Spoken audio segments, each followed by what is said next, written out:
Hey, this is Matt once again. Welcome back to another video. As I need to take down the exposure. Get a little bit better. Yep, this is the same shirt.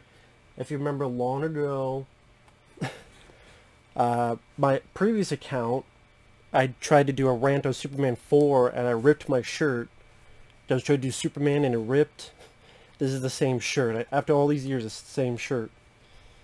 But that was like my old account when I rant on Superman 4. And it ripped. So that's why this bill fucking ripped. But I kept it.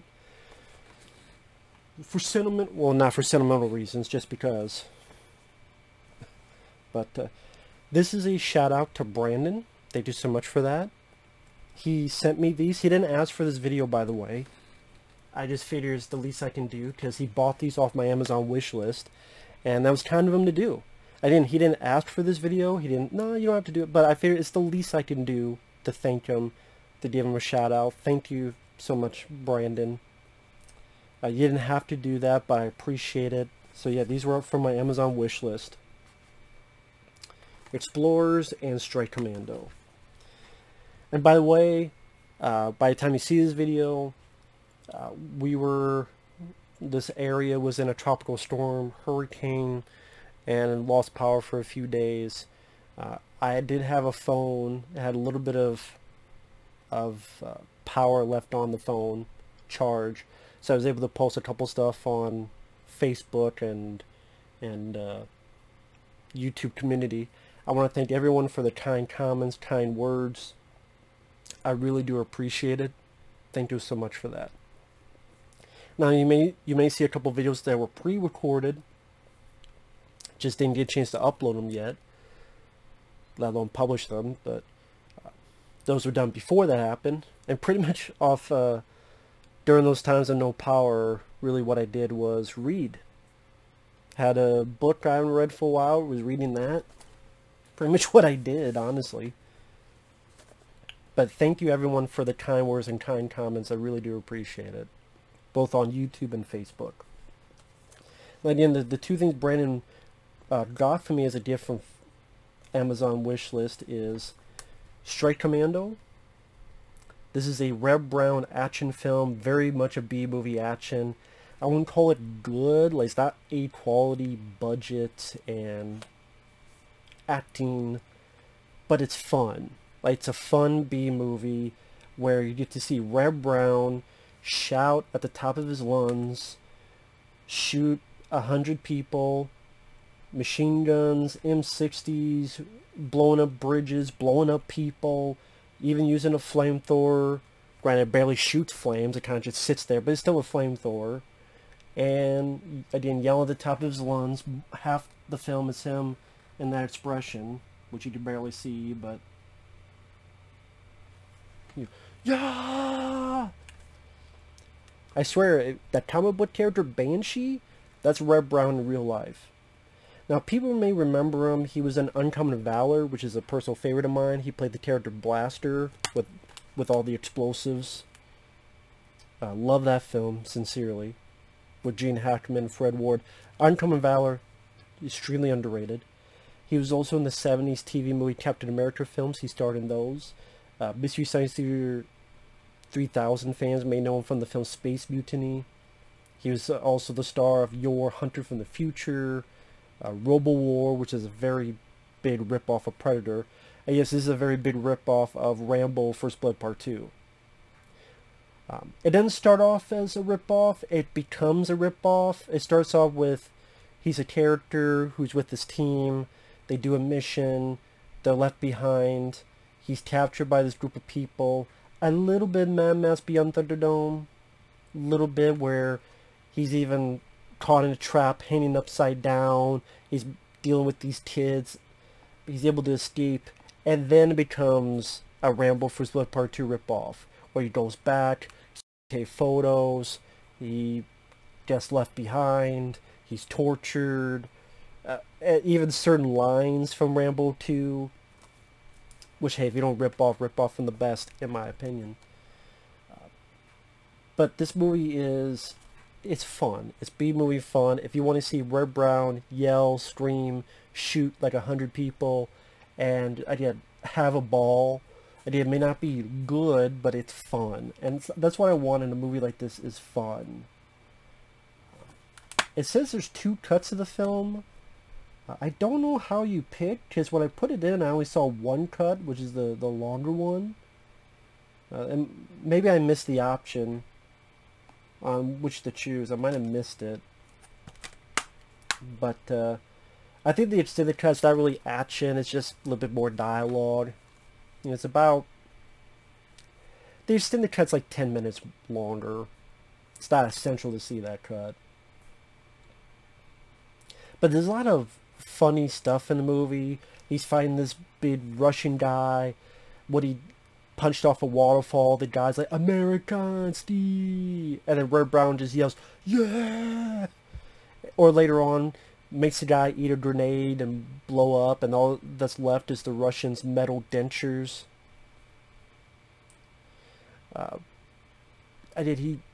There's a point he's running with a girl, and a bad guy comes out. Ah, piece of shit, you scared the shit out of me.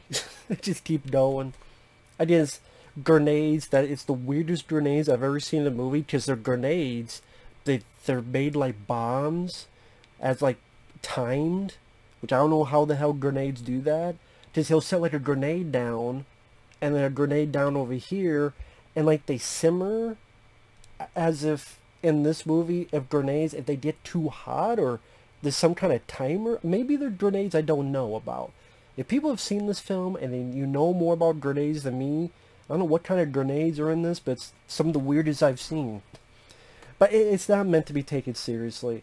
I just wish the Blu-ray had an interview or commentary or both from Red Brown himself.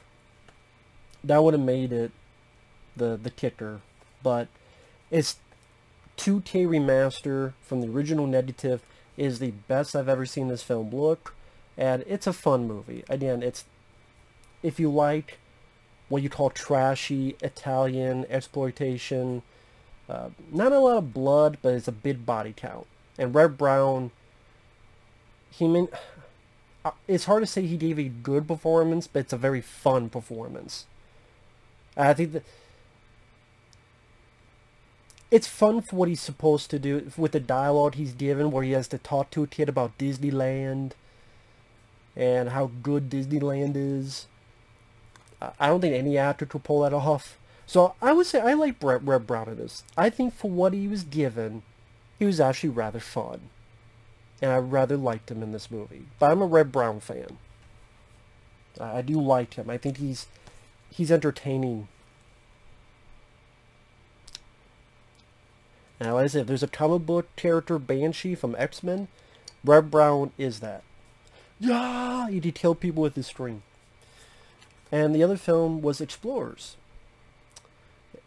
This was on my wish list because, number one, I do like the first 2/3 of this film quite a bit. And on Blu-ray.com, a lot of people say there's a lot of mess-ups with this set. Something about the picture is not in the right frame. I watched disc 1. I could notice that, but so don't take my word for it. Blu-ray.com, they know a lot more about it than me. When I saw the disc 1, which I think is the home video version, maybe it's the theatrical cut that I didn't watch, but again, don't take my word for it. It looked fine to me, but what do I know? But yeah, you have the original theatrical. I actually think this looks a bit better. I think that it's simple, but looks pretty cool. I actually think that's a pretty neat cover. But again, I like 2/3 of this film quite a bit. It's a film I watched quite a bit times in my childhood. At least, usually by the third act, I kind of shut it off. And then the features, deleted scenes, which I watched in about 30 minutes long. They wouldn't have changed the film. Well, it would have added a bit more into the girl that becomes Ethan Hawke's girlfriend at the end, and you're like, where did that come from? That's displaying a little bit more. It's also a little bit more with Ethan Hawke's family, his mom and dad. a little bit more of this character, Jason Preston, that he comes from an abusive family, which you get the hint to the finished product.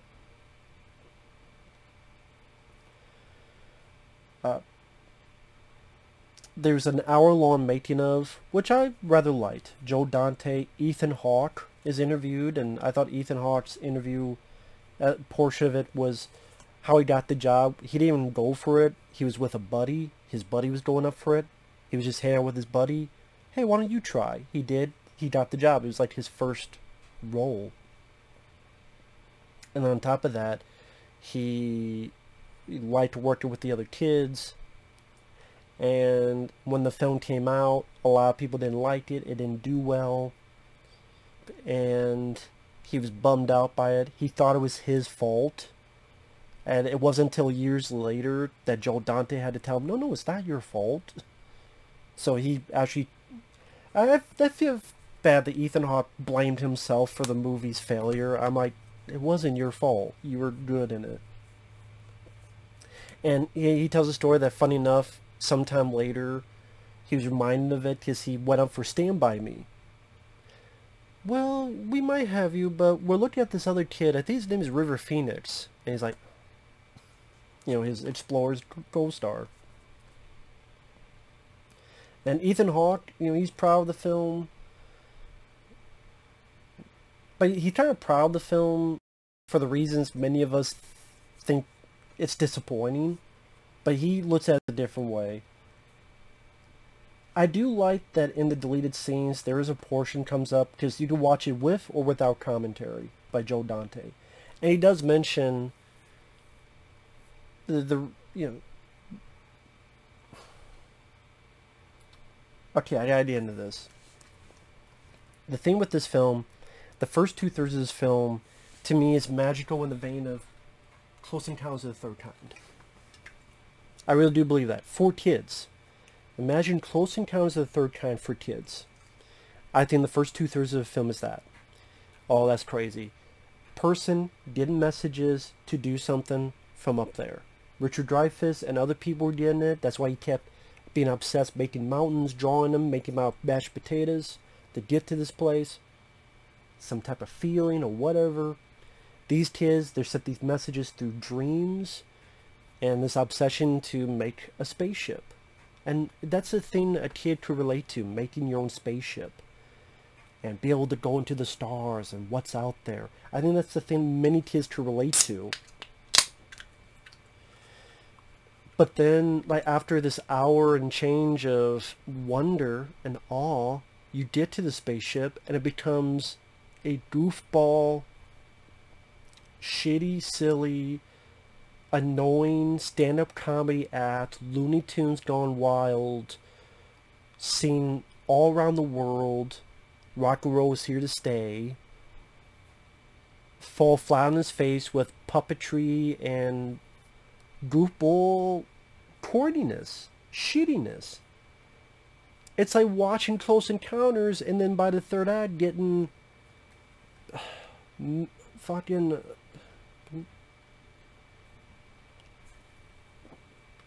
watching Close Encounters the third time, but then the third act, the alien comes out, looks at Richard Dreyfuss, and does a Jerry Lewis impression.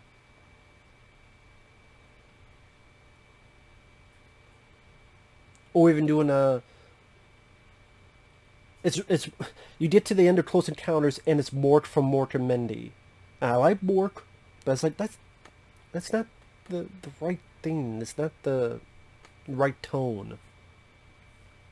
I do like the Joe Dante, and even like in the hour-long making of, the studio head, or one of the people up top, they were doing these screenings, and they could tell that when it got to that point with the alien doing the Bugs Bunny, What's Up Doc, and Robert Picardo in the alien suit doing stand-up and singing, especially the adults, phew, that shift in tone went down, and that hurt it a lot.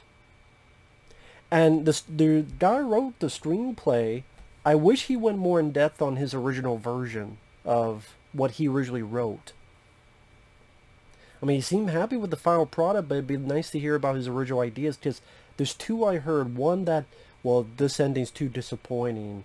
It's just, you know, they go up there, they find an alien, and I guess they're playing baseball or something. I mean, you know what? If you did that right and correctly, that would actually be a better ending, more fitting in the tone. Another one was something about the messages for some dead alien race, and so they're stuck on Mars, like Robinson Crusoe on Mars, and then it's an adventure tale of how they escape and get back home, along with like all these secrets they find about that world. But it's like they couldn't really get an ending, and then when we went with this, which was to me the wrong, just I wish the screenwriter would have went more in depth onto those original stories, because I think how this should have ended. Because at the end of the film, you find out that the aliens are kids, like they're kids, and they want to meet humans, like humans wanted to meet aliens. But then they go on this whole pop culture, referencing pop culture. Look at all these sci-fi movies. Look at all these sci-fi movies where the aliens die. I'm like, yeah, why don't you show E.T.? You know, how about you show Elf, the TV show? Actually, I don't even know that was on at the time, because this was 85. But Mork and Mindy, Nanu Nanu. A lot of friendly alien movies, too. Why don't you show them? I mean, fuck all that shit. I would have this. An alien. It could be a kid alien. And they're disappointed at first, because it's just a kid. But it's like, wait, this is still an alien. And it's a lonely figure. It's a lonely being who is an orphan. He's alone. He's looking for friends. He would watch this thing called baseball, and he would see parents playing it with their children, and something he never got to do with his parents. He's by himself, and the kids fulfill that simple request, and the meaning is that the secret of life is perhaps this companionship, friendship. Perhaps that's a big part of it. I don't know where you go from there, but just, you know, you reference near the beginning that they're playing baseball or something to show that they've done it, so it doesn't come out of left field. Like maybe how they first get to know each other, just playing catch or whatever. And you do that with this. And I think you could do that simple. People, oh, that's disappointing. That's the thing, though. It didn't have to be some big old fucking action scene, or it didn't have to be this fucking goofball. Like, someone said, like, 2/3 of the film is Spielberg, but then it went to a Joe Dante, but a bad Joe Dante, like Looney Tunes Gone Wild Joe Dante. And I'm like, yeah, I gotta agree with that. That's the most infuriating fucking thing about this movie, is that Close Encounters of the Third Kind stuck to the landing. This did not. That pisses me off. Even watch it again, it pissed me off. But the first 2/3 are good. I mean, this has Ethan Hawke, River Phoenix, Jason Preston, I believe is the third kid's name. They do a great job together. The score by Jerry Goldsmith is one of his best scores.